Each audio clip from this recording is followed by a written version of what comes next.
everyone. It is your host, Elijah Norris Holiday. Always grateful, always delighted to be on this show talking with you all about some issues that are happening within our community and also nationally, and also always making everything relevant to the ADOS community because this is the ADOS podcast. So I have with me Demetria Poe. Some of y'all may know her as she has been on a lot of the major media outlets over the last couple of weeks. I'm going to let you take over and introduce yourself. Well, I'm Demetria Poe. I am currently a kindergarten teacher in Osceola School District, and I also am the CEO, but I am the CEO and founder for Scholar School, LLC, which is a tutoring service that I offer virtually and in person. Tell us a little bit about Scholar School.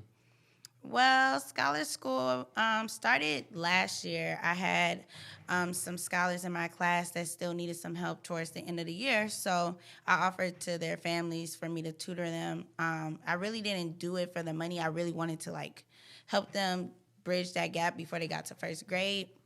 So then the mom started telling her other friends about it, and then this year, I want to say in March, God had gave me my whole vision for Scholar School, but I had dragged my feet so long. It wasn't until July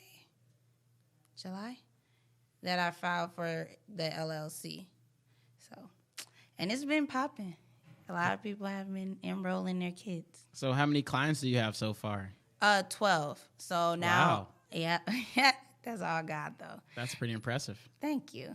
So now I'm trying to get the platform to be fully virtual so that we can do groupings versus me, spending more time doing in person because with the schedule, I just don't have the time to do it. Right, and you can scale a lot faster when you do it that way, right? Mm-hmm. You can have more clients, you can provide more services. Yep. Yeah, makes sense. So you said God gave you your vision for Scholar School.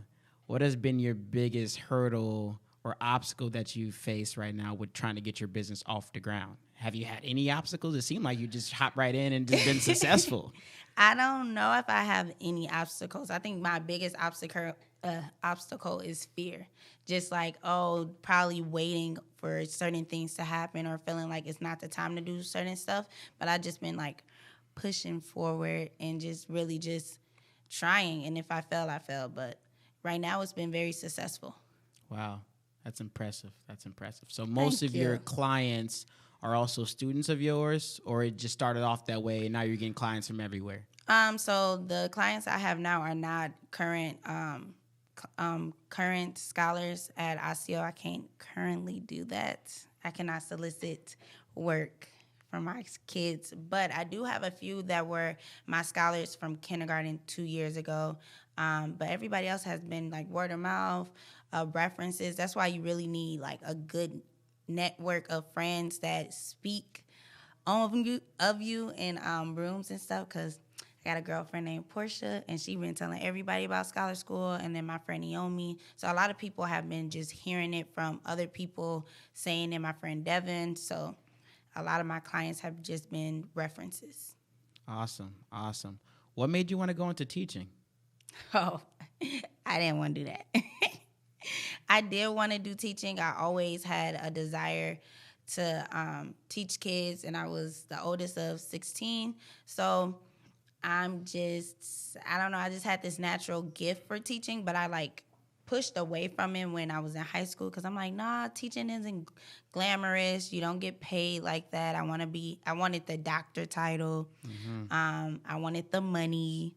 So I was just no, but it was definitely a gift from God. And then when I got into college, my freshman year, and we were enrolling in classes, I just had to really fall into my gift. So yeah. So let's talk a little bit about, some of the things that you've been doing recently. Mm-hmm. So you've been on some major media outlets. You were featured in the New York Times, Washington Post, The Hill, KTSP. They did a feature on you. I think Fox 9. Mm-hmm. Is it CNN also reach out to you? I think I heard you say. CNN reached out, but we have not done the interview. So no follow-up yet, but they did reach out to you? Yep.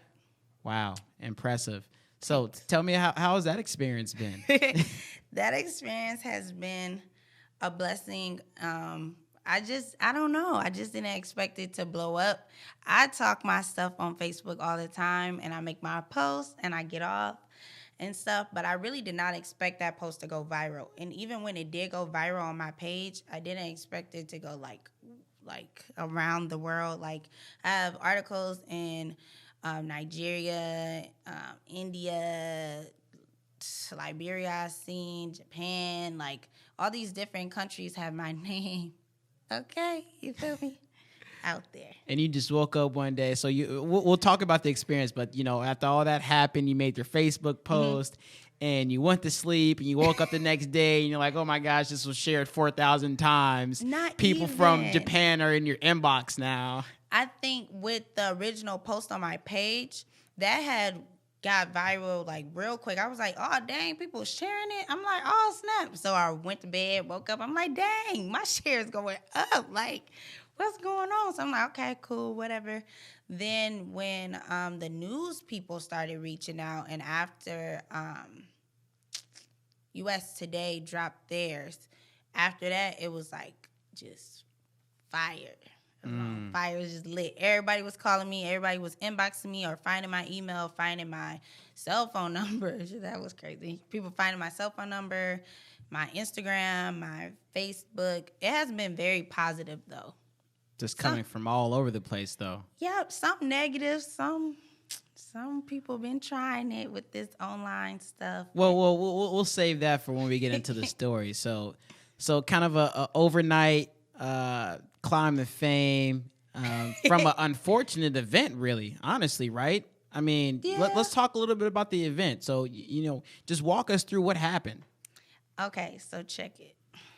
I was minding my business.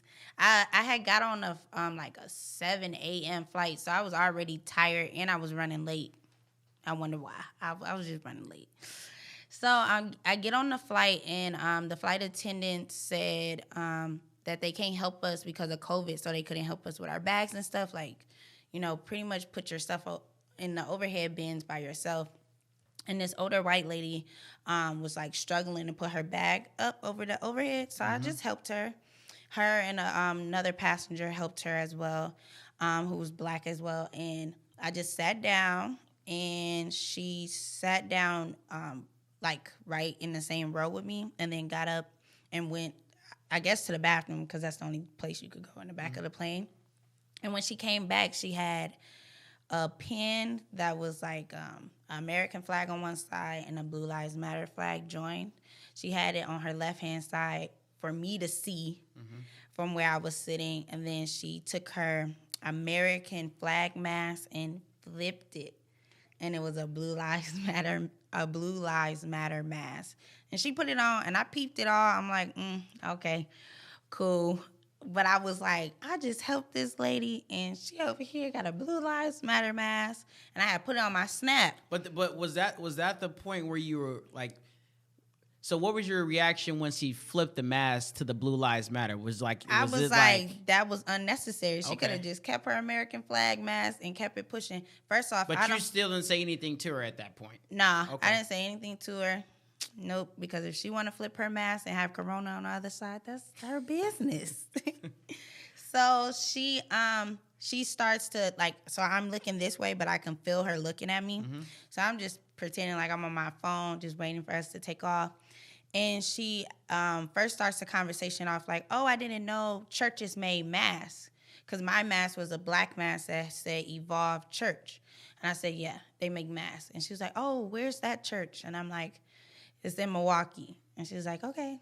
And then she was like, well, this is my mask, and I wear it in support of the police officers. And then she said, like, Blue Lives Matter or something like that.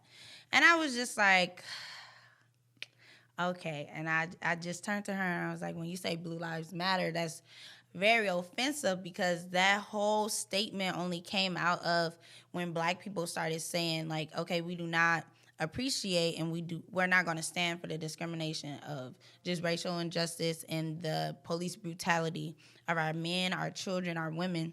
So to say Blue Lives Matter is just a slap in the face. And at the end of the day, a blue life doesn't exist. Like, the lives of the officers exist, and they do matter. I have officers in my family as well, and they're black. But that is an occupation to be a police officer. Like, my occupation is a teacher. But when she met me, she didn't know I was a PhD candidate. She doesn't know that I own a business. She didn't know that I was a teacher. She didn't know any of these things. She didn't know my background. But one thing she did know was that I was Black. And one thing I feel like she did know is that me being Black and her saying she supports the cops was going to, in one way, shape, or form, irritate me or be a problem for me, because she could have just sat there with her American mask and just mind her business. So at what point did the situation escalate? Well, it never escalated for me, but it escalated for those around me. So she continued. So after when I explained about the Blue Lives and stuff, she said, like, well, I just want to point this out that, America is the best place for Black people, and honestly, the only reason why you're here is because West Africans sold the most slaves. And I'm like, well, you cannot compare regular slavery to chattel slavery. Like, it's two different.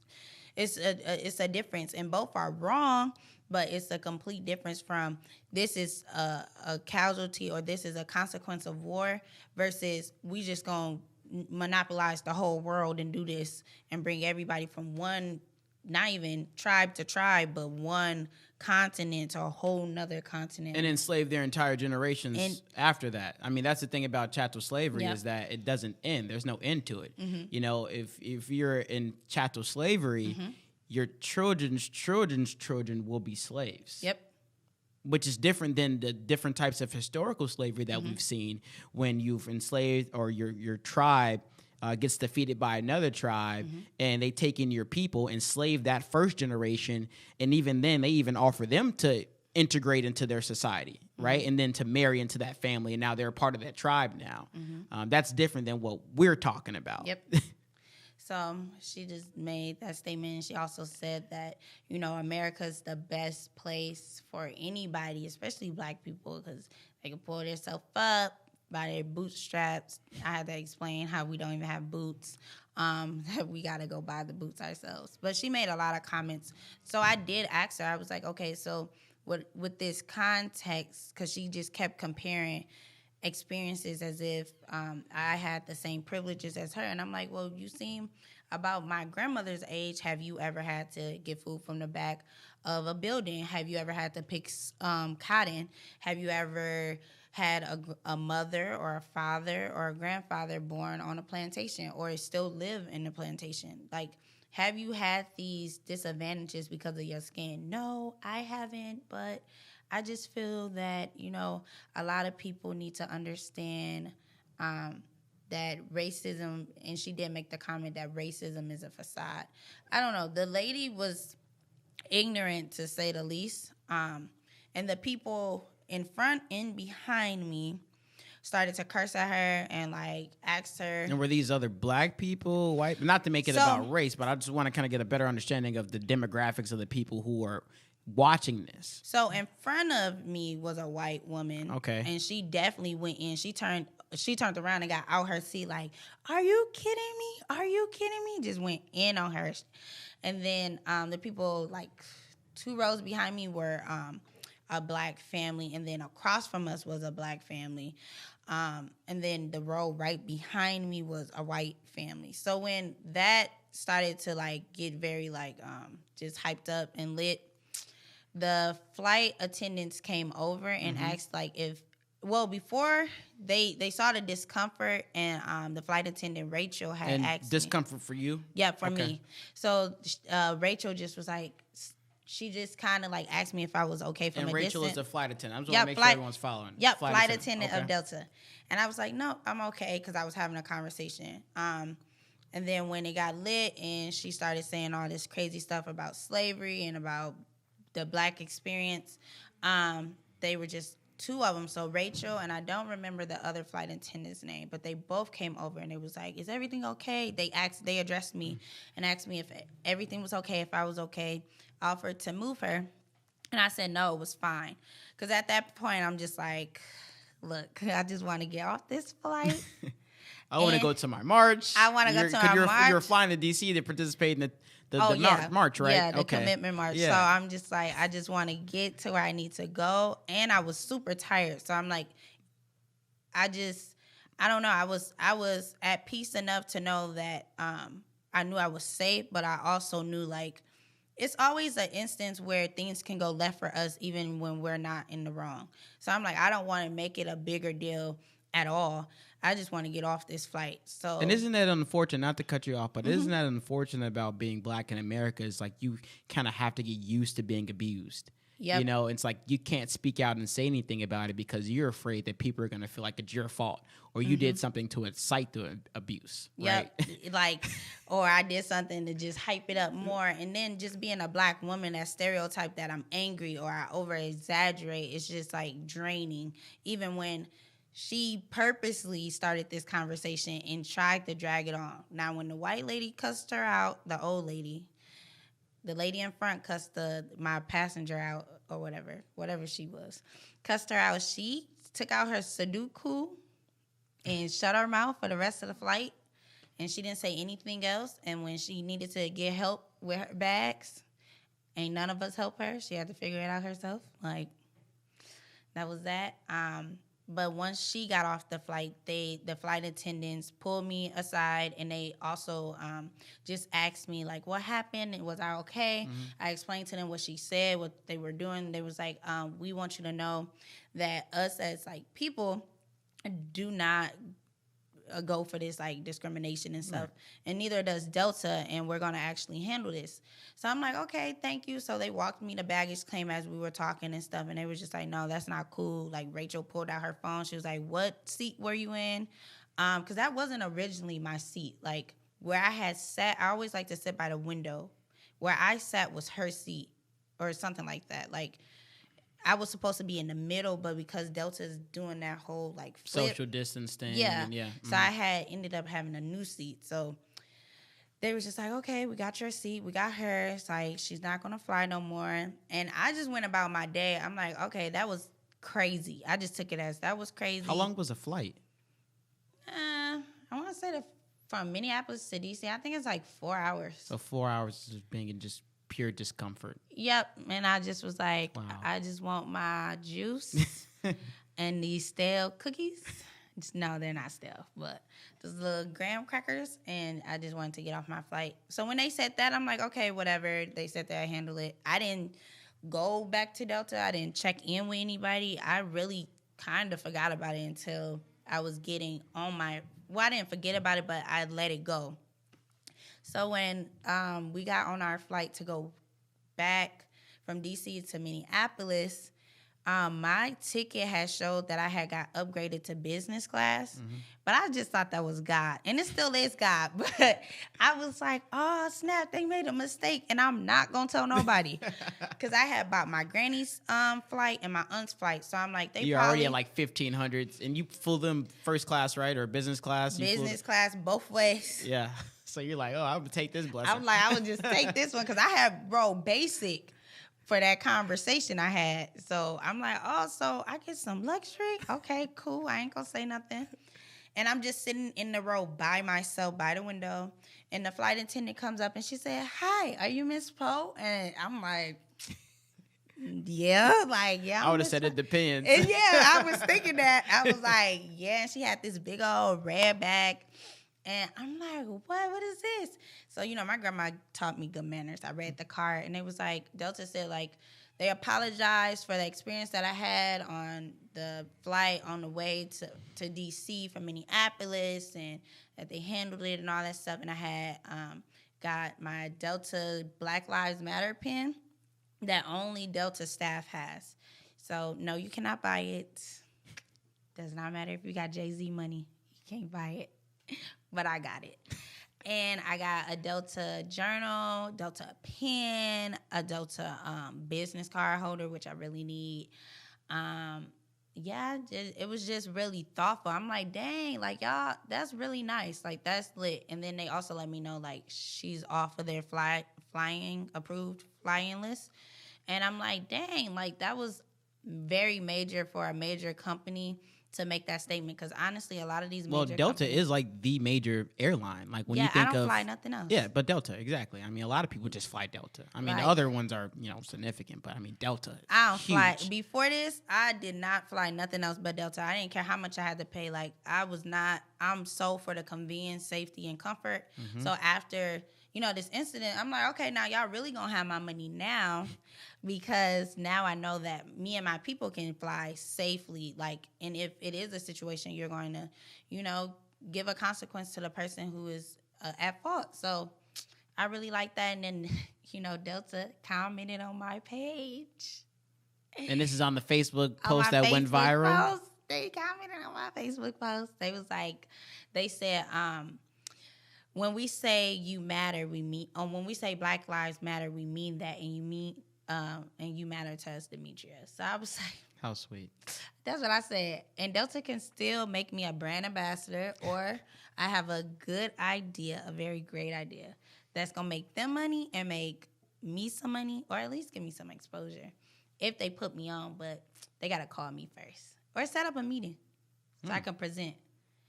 I'll call them if they give me the number. Like, that's good. So after all of this happened, you started getting these phone calls and emails from these different news reporters wanting to do a story on you. Yeah. Out of all those stories that you've done, which one for you has been the most exciting, or the one that you're like most proud of? Is there any particular channel that you're like, oh, I always wanted to do a story with that channel before? Well, one, Good Morning America. They had grabbed it right away and had put me on there. They didn't call me, but they did put it on there. So I don't know if that's plagiarism, but they did. And this is your Facebook post, right? I'm sure they screenshotted it or whatever. And they talked about it during Good Morning America. And that's special because me and my grandma, when I did live with my granny, used to watch it every morning because it comes on at like 6 or 7 until like 8 o'clock.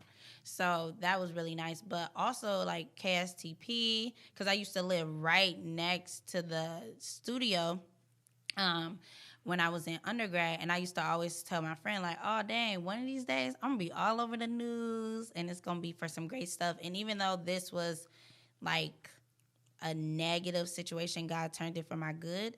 But I know this isn't going to be the last time that I blow up in this case. I mean, this is just, like, a preview to the world of my name, but they haven't even gotten a taste of my true impact. Amazing. So you still have a lot of purpose to step into. Oh yeah, Amazing. This was just for y'all to just see, like, oh, that's Demetria, a person who shows grace, who's patient, who's forgiving. Yeah, I'm forgiving. I think. I think so. That's good. A lot of people probably would have reacted a lot differently. I can't say how I would react. No, I'm a sweet person. I probably would just ignore the lady and just chalk it up to her old age. But you can't change the mindset of everyone. That's true. Especially with folks who are older than us who went through that time of Jim Crow and segregation. Yeah. And they just, that type of hatred and racism is embedded in them, right? And people ask me all the time, like, how do you deal with it? Like, just interacting with folks on a day-to-day basis. And I experience it as well. And it's just you have to show grace with people. You have to be patient, and you have to be someone who's understanding. And it takes a lot. It does. That's all just the fruits of the spirit, because honestly, I did not want to respond, but God was just pulling me. Like, this had to be the first time in a very long time where he was pulling me to respond to a situation that I just did not want to interact with. And that's how I was able to have that grace, that peace, and just that patience. And also just being a teacher in ASIO. Like, I have dealt with teachers playing in my face, like really disrespecting me and making very like discriminatory like statements about the scholars or about me or about my teaching style and stuff, because it's not of the norm. So I have always had to stick up for myself and speak for our people in a graceful way and not allow my anger to take away from the message. So I guess that also was like a part of like my training. So I guess all them conversations and all the stuff I went through, especially last year with my teachers, helped for this one moment. Definitely prepared you to be in this moment, for sure. For sure. Let's talk a little bit about the negative things. You said there were some negative comments and things coming in your inbox. You want to talk to us a little bit about that? Oh, I done had some death threats. Those Really? don't worry me. Yeah, those don't worry me. And I have had someone call me an N-word. Multiple people have called me an N-word. Most of them I don't respond. No, the negative ones I have not responded to. I only responded to one where a woman tried to use Christ against me. So she tried to say, like, do you really think that the woman was being defensive, or was it something you said, or how could you have shown her God and taught her God? And I'm like, the one thing I showed her was God, by showing her the fruits of my spirit, by showing her patience, by giving her love when she was obviously trying to show hate, by helping her before I even knew that she was a Blue Lives Matter person. Even after that conversation, not doing anything out of anger, not seeking any punishment of her either. Because like the book says, be angry, but sin not. And sometimes that sin not part be hard. But even the fact that I was able to forgive her and kind of like black out that whole incident was like showing God completely. But yeah, I have had men and women come into my inbox, mostly men, and say the N-word and say I'm a burn in hell, and how they're gonna kill me. And no kidding. People have said they're gonna kill you over this. Yep. And that Blue Lives Matter.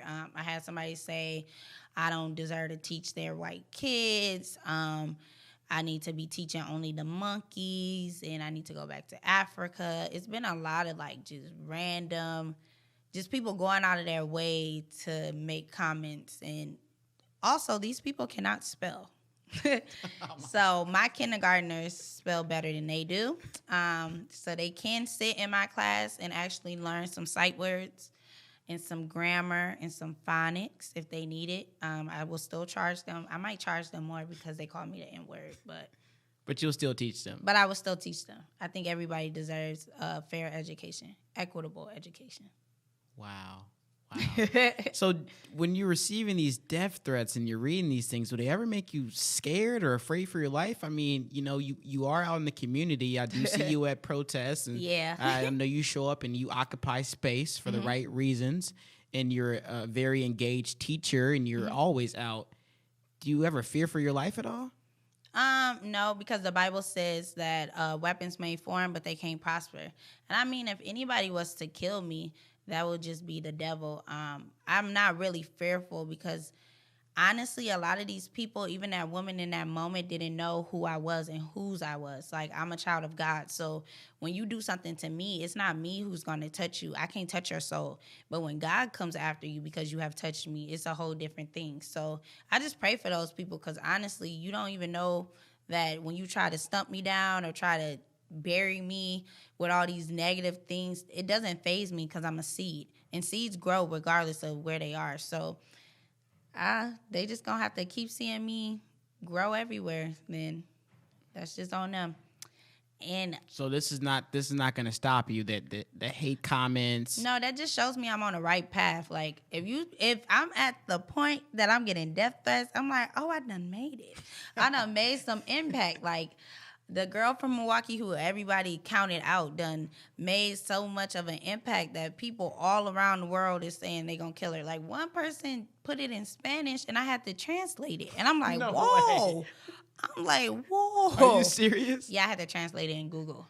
Because I thought it was just a nice, like, oh, thank you. Because most of them, 9 times out of 10, they're nice comments. Yes, okay, nice ones. Good. So it's not just your entire inbox isn't filled with death threats. Majority of it is, thank you, Demetria, for standing up and speaking out against racism and hate. I want to support you in your journey. And then you got that one speaker then every once in a while I was like, I hate you.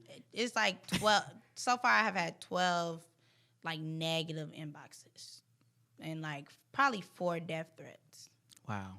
That's not too bad. It's not too bad. It's not too bad. I think 1 is too many, but I think 1 is too many. But if we want to have a conversation about where we're at as far as a group of people, I think we're slowly losing our humanity and grace and love for one another.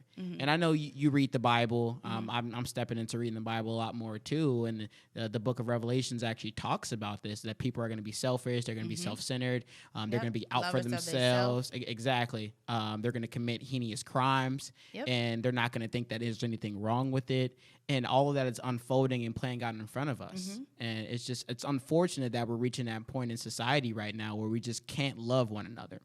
And honestly, I try not to be pessimistic, right? I try not to be, but I do a lot of reading. I have a lot of conversations with my professors, especially ones who specialize in human nature, politics, and violence, those types of studies, human psychology. And all of us have agreed that this is a part of the human psyche. It is. Violence is a part of the human psyche. Group thinking is a part of the human psyche. And it's an innate to us. It's actually, we have to fight against it. Yeah.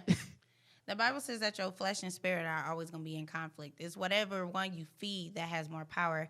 But yeah, evil and good is always going to be here. It's always that's going to be a common thing until God just destroys the whole world. So that's us striving for all love. That's a utopia that we're never going to get. That's been gone since they had the forbidden fruit. So that's over. Can you name a period in time where there's been peace and no hatred? To your knowledge, of course. Before the forbidden fruit. Wow. Before that, I mean, we have peaceful times, but that one moment usually gets outshadowed by the negative times. So I don't know. We all just have to find our own peace in our own lives, our own happiness, and that just comes from living in your purpose. And the more people live in their purpose, it will be more of a consensus of love and peace, because you start looking at things like, I have too much to lose to do this or to do that. I'm walking on my purpose. I don't have time for this or that. But yeah, the people in my inbox got way too much time. Those that are negative have way too much time and obviously no purpose. Yeah, I completely agree. So I read some of your articles, and I noticed that a lot of those articles haven't talked about your business, which to me seems like it's been pretty successful. I mean, you have 12 solid clients. You just started, you said, officially in July. It's only September. So that's what, 2 months, 3 months? I mean, why haven't you think they highlighted that? Like, you're a black business owner, you're a teacher, you're a PhD candidate. I mean, I don't think they talked about any of those things. No, it keeps getting cut out, and I just be like, oh, Lord. It even gets cut out in the title, and I don't know. I try not to be offended, and I'm just taking it as like, okay, God, I see they're not highlighting that. My time will come when that will be like a highlight, or where people would speak of Scholar School and already know my name, and I won't have to advertise it or promote it. As of right now, I feel like everybody's just on this train of, let's just hear what Delta has to say and let's all be a part of talking about this good moment, and that's cool and all. But some of these articles are not really concerned about me as a person. They just want, the permission for the photo and just to have their article and get their views up, because they're still a business. So if you got the hottest topic out and it's trending and my name is trending, oh yeah, of course I'm gonna put her in the article. I really don't care about her business. I only care about what the hot topic is, and it is Delta right now. So that's cool or whatever, because my business was given to me by God, so it's gonna flourish regardless. Amazing, absolutely. Do you think that the media has taken this story because it's A, about race, yes, B, it's a trending topic, and that's just going to make it popular, and C, it's going to make them money? I think it's a mixture of all. I feel like in the times that we are with the racial tensions, which has always been here, but I feel like this particular summer, especially after the killing of George Floyd, like, it's been so many negative stories just back to back to back to back to back, especially just now with Jacob Blake. So it's like, for me to go to the commitment march for this particular reason for George Floyd, and we're fighting for all these other people who have been killed by police brutality. And still haven't gotten justice. Yep. By the way. No justice. So it's like that mixed with, Blue Lives Matter has become this trending thing. And it's just like, it's just a hot topic right now, and it does make money to talk about what's hot. So, well, you know, the funny thing about justice, and Huey P. Newton said this, and I don't know if he was the originator, but they say when you're out there searching for justice, the only thing that you're going to find that it is just us. And I heard that when I was a young boy. I must have been 9 years old when my grandmother was putting me on game to Huey P. Newton and the Black Panther Party. She sound amazing. Oh, for sure. My grandmother is a very well-educated woman, loves being black. She lets you know that that's the first, when you meet her, that's the first thing she say. She's proud of it, and she literally instilled that proudness in me. I'm proud to be black. You know, like you said earlier, when I walk into a room, you don't know that I'm a master's or a graduate student. You don't know that I own multiple businesses and I own stake in other businesses. You don't know that I'm in the community actually doing work on the ground. You don't know any of these things about me, but you do know that I'm black. Right. You know, so we have to embrace that. And I think the media, to go back to your point you just made, I went off on that tangent, but the media, honestly, I think they have just been kind of keep on kicking this can down the street when it comes to racism. Like that's how they thrive. That's how they live. I mean, even our current political system, right? We have to have something for people to fear. That's the number one control tactic is fear. If I can get you to fear something, I'll have control over your mind. So then when we introduce this different alternative narrative that says Blue Lives Matter, that automatically combats Black Lives Matter. And some people don't understand that, right? Because we can still care about police lives. Yeah. I care about police lives. Yeah, I don't want them to be all shot up and beat up. You know, they do that to us. Exactly. But we care about everyone's lives because we're all humans. But when you come to me and I say Black Lives Matter and your rebuttal is Blue Lives Matter, then automatically right there, you're creating division. Somebody made a good analogy about a house being burned down in a neighborhood. And if your house was burned down and I walked up to you and was like, oh, your house is burning? And they'd be like, yeah, I'm super sad. And they'd be like, oh, well, all houses burn down. Like, bro, but right now, my house is the one on fire. So I really like that analogy because it is stating, like, we're not saying all other lives doesn't matter, but we're saying if this is fact, that all lives matter, then Black lives should definitely matter, and we should not constantly have this conversation of trying to justify a cop doing anything that causes the death of any human, especially Black men and Black children and Black women. That should never be a case. Because every time a Black person is killed, the first thing they want to pull is their kindergarten detention slip. Like, what does that have to do? That's 1999. He stole a candy bar when he was in 5th grade. In 5th grade, and his mom and dad wasn't there. Like, okay, but yet when somebody blatantly is walking with an AK, a assault rifle at 17 years old without his parents across state lines by himself, no one says, oh, his mother is unfit, his father is unfit, or y'all should pull out his records of how many times he got into detention. It's like, it's the same.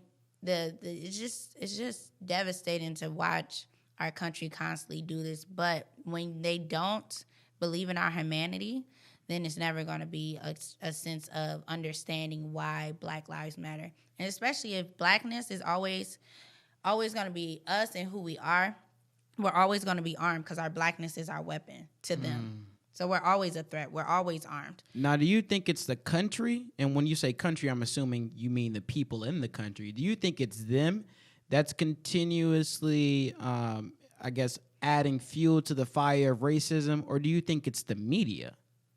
Or you think it's both? Both. I feel like it's both. Like the country started off its beliefs all the way back when we had 3/4.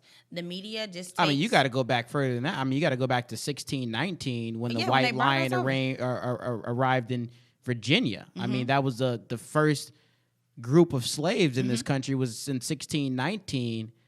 20 slaves stepped off the White Lion ship. And then from there, we entered into a period of 250 years of chattel slavery. Right. And it's stuff like that. So it's just like when they have that mindset and then you raise your children to have this mindset and then they become adults and they raise their children. It's just a generational mindset that, one, is demonic and two, just is sick. Because if the roles were reversed, nobody would want to be in the place of a black man or woman or child. So I oftentimes say the problem is not with the institution. The problem is actually with the mindset of the people within such institution. And I always give an example. I say slavery. I say we abolish the institution of slavery, right? Yeah. Through the 13th, 14th, and 15th Amendment. We said Somewhat. it's no longer acceptable. So what? Yeah, well, let's just say. Because we have the new Jim Crow. Exactly. And then we also have slavery by another name. It's called the prison industrial complex. Yep. But let's just, for the sake of my example Yep. here, let's just say that we abolished the institution of slavery. Okay. Chattel slavery is abolished. We failed to abolish the mindsets of the people who allowed slavery to exist. Right. And then we moved into a period after slavery called Jim Crow, Yep. segregation, Yep. that was slavery by a different name. Yep. So we can dismantle the institution. We can say, all right, we're going to dismantle all the police systems in this country. But if we don't change the mindsets of the people Right. who think it's okay to put their knee on a man's neck for 8 minutes and 46 seconds, it doesn't matter what you call it. Right. We're still going to have injustice. We're still going to have discrimination. We're still going to have disparity. So when I say it's not the institution, it's the people, I agree. people look at me and say, whoa, what do you mean by that? Nah, I definitely agree. What do you mean it's not the institution? You must be a Trump supporter. You don't want to dismantle the police. You don't want to abolish the police. You're a Trump supporter. And I'm like, no, I'm rational. You don't want to abolish the police? I don't want to abolish the police. And maybe I can have you come on. We could talk about that at a later time because I feel like we can have a 2-hour conversation. I don't want to abolish the police. I think we need to I'll come back. reappropriate the police. Yep. I think we need to figure out how to strategically move funds within the police department. Like y'all do teachers, because y'all take funds from us all the time, okay? I just want to put that plug out there. So this has been a great conversation. Thank you. I'm hesitant to call it an interview because I feel like we're just kind of going back and forth, and I don't set my show up like an interview style. I just Period. like to get to know people and have a free-flowing conversation. So I thank hope you you for... got to know me a little bit more. Yes, I did. Thank you for coming on last minute. I called Demetria a few hours before the podcast, and she was available. So thank you for being flexible with me. Is there anything else that you want to leave our audience with before we call it a good night? I don't know. I just hope they all pray and read their Bible tonight. That's some good advice. Pray and read your Bibles. Try to get close to God. And if it's not the Bible, read the Quran or the Torah or whatever religion you practice or whatever faith you believe in. But it's a time that we need to come together. We need to restore humanity. Yep. We need to have love for one another. And we need to really have a positive outlook on life because things around us are getting chaotic. We got COVID-19. We got racism that's alive and well. We Yeah. still have disparities that have existed in our communities for generations. Yeah. We have so many things going on still, right? We need to come together. We need to have peace. We need to restore love, Yep. justice, freedom for all of our people, right? But like you said earlier, all lives can't matter until Black lives matter because Right. it's not just the police killing us, but we got gun violence everywhere. We got the highest rates for cardiovascular disease. I mean, the graduation rates are horrendous for folks who look like us. Community violence. Everywhere we're experiencing the short end of the stick. And this is the 8 Eyes podcast, and we have to talk about that. We have to talk about that. I mean, the unaddressed mental health issues. So I really just hope that we all continue to pray, that we continue all to try to love on one another, and we try to be as peaceful as possible, you guys.